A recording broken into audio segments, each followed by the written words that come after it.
Welcome to GR TV. దీపం ఉండగానే ఇల్లు చక్క పెట్టుకోలే అనే సామెత మనం వింటూనే ఉంటాం. సినిమా పరిశ్రమలో చాలా మంది దీన్ని బాగా ఫాలో అవుతుంటారు. సినిమాల ద్వారా వచ్చిన డబ్బుని రియల్ ఎస్టేట్ లో పెట్టుబడులు పెట్టడం, అలాగే స్థలాలు పొలాలు కొనుగోలు చేయడం వంటివి చేస్తుంటారు. ఈ రోజుల్లో వ్యాపారాలు కూడా ఇన్వెస్ట్ చేస్తున్నారు. ఆనాడు శోభన్ బాబు నుంచి నేటి యంగ్ హీరోలు హీరోయిన్ల వరకు అందరూ ఇదే ఫాలో అవుతున్నారు.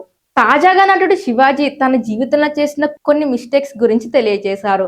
దానివల్ల ఏకంగా కోట్ల రూపాయల నగదు తనకు కాకుండా పోయిందనే విషయం వెల్లడించారు. సినిమా ఇండస్ట్రీలోకి వచ్చిన కొత్తలో నటుడు శివాజీకి ఎన్నో సినిమా ఆఫర్లు వచ్చాయి. ఆ తర్వాత కొంతకాలానికి అవకాశాలు తగ్గుముఖం పట్టాయి. ఆ సమయంలో శివాజీ రియల్ ఎస్టేట్ వ్యాపారం చేశారట. ఫ్లాట్స్ కొనడం, అమ్మడం, పొలాలు కొనడం అమ్మడం వంటివి చేసేవారట. తెలంగాణ రాకముందు హైటెక్ సిటీ ఫైనాన్షియల్ డిస్ట్రిక్ట్ ఏరియాలో రియల్ ఎస్టేట్ అంత ఎక్కువగా ఏమీ లేదు. కానీ 2014 నుంచి విపరీతమైన మార్కెట్ పెరిగింది.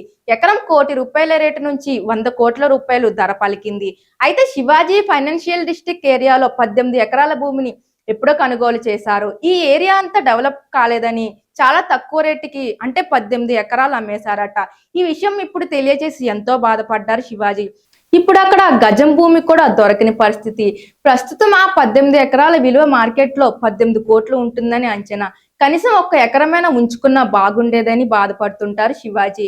తాను రియల్ ఎస్టేట్ వ్యాపారం ద్వారా ఏమీ సంపాదించలేదని, ఫ్లాట్స్ కొని లాభానికి అమ్మేవాడిని అనే విషయం తెలియజేశారు. సినిమా అవకాశాలు లేనప్పుడు అదే నాకు జీవనాధారం అయ్యింది. అందుకే కొన్ని ఫ్లాట్స్ అమ్మకుండా ఉన్న బాగుండ అనిపిస్తుంది. యాదగిరిగుట్ట 10 ఎకరాలు అమ్మేశాను. అప్పట్లో కేవలం 70,000 ఎకరాలకు కొన్నాను.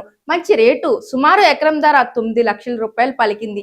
ఇంతకంటే ఎక్కువ రాదని అమ్మేశానన్నారు. శివాజీ తనకు ఊరిలో 3 ఎకరాల పొలం ఉందని, పిల్లల జీవితంలో సెటిల్ అయిన తర్వాత అక్కడి నుండి సినిమాలు చేసుకుంటానని విషయం చెప్పారు. శివాజీ తాజా కామెంట్లతో శివాజీ ఒక్క నిర్ణయంతో 18 కోట్లు వదులుకున్నారని అంటున్నారు నెటిజన్లు.